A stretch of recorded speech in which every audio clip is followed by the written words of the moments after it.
பட்டினப்பாக்கம் சீனிவாசன் நகர்ல வீடுகள்லாம் வந்து சிதிலம் அடைஞ்சிருக்கு. ரொம்ப வருஷமா அவங்க அந்த பகுதியிலேயே வீடு வேணும் அப்படின்னு சொல்லி கோரிக்கை வச்சுட்டு இருக்காங்க. அது வந்து நம்ம வீடு இருக்கிறவங்களுக்கு கொடுத்துட்டோம். சுற்றி இந்த ஆக்கிரமிப்பாளர் இருக்காங்க பாருங்க, அவங்க எங்களுக்கு ஒரு வீடு இருக்கிறோம். அது கூட அவங்களுடைய சந்ததியாருக்கு ஒரு வீடு கொடுக்குறோன்னு சொல்லிட்டோம். இன்னும் சிலர்லாம் வந்து எங்களுக்கு அங்கே தான் வீடு ஒன்றுன்றாங்க. அது நாங்கள் பேசிட்டு இருக்கிறோம், சரி பண்ணி கொடுத்துருவோம். முல்லை நகர்ல வீடு இடிச்சு ரொம்ப வருஷமா கட்டாம இருக்கு. இப்பெல்லாம் அதான் வேகப்படுத்திட்டு இருக்கிறோம். சில பிரச்சனைகள், அனுமதி பெறுவதில் சிக்கல். ஏற்கனவே பாதி வீடு காலி பண்ணிட்டு பாதி வீடு காலி பண்ணாமல் இருந்திருக்கிறாங்க. போன ஆட்சியில் வந்து காலி பண்ணாமையே டெண்டர் வச்சுட்டு போயிட்டாங்க. இப்போ அதெல்லாம் நாங்கள் வந்து சரி பண்ணிட்டு இருக்கிறோம்.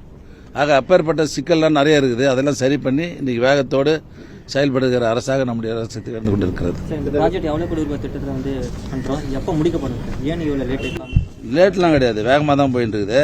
இது வந்து மொத்தம் ஏற்கனவே குடியிருப்பு வந்து 392 குடியிருப்பு நாவலர் நெடுஞ்செழியன் திட்ட பகுதியில். இது வந்து ஏற்கனவே 232 ஸ்கொயர் ஃபீட் தான் இருந்தது. ஒரு வீடு சின்ன வீடாக இருக்கும்.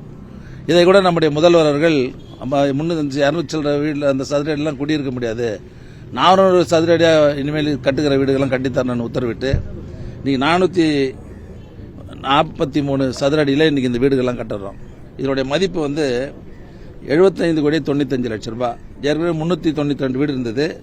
இப்போ அது 450 வீடுகளாக இப்போ கட்ட போகிறோம். இப்போ அந்த குடிநீர் பிரச்சனை, மின்சார பிரச்சனை, இந்த இணைப்பெல்லாம் வாங்கிட்டு இருக்கிறோம். இப்போ அதெல்லாம் விரைவில் வேகப்படுத்திட்டு இருக்கிறோம். ஆய்வு கூட்டம்லாம் போட்டு அந்த பணியெல்லாம் முடிஞ்ச உடனே அந்த பயனாளிகளுக்கு வீடு வழங்கப்படும். எது இது வந்து எப்போ முடியும்னு சொன்னால் ஆகஸ்ட், ஆமாம் 31/7/2025 முடிக்க வேண்டியது. நாங்கள் அதுக்குள்ளவே முடிச்சு அந்த பயனாளிகளுக்கு நிச்சயமாக அந்த வீடுகளை வழங்குவோம். மத்திய அரசோட பட்ஜெட் பற்றி உங்களோட கருத்து? அதான் தமிழ்நாட்டுக்கு ஊரில் தாங்க எல்லாமே. அதை இப்போ தமிழ்நாட்டுக்கு ஒருத்தனா பைசா கூட தரல.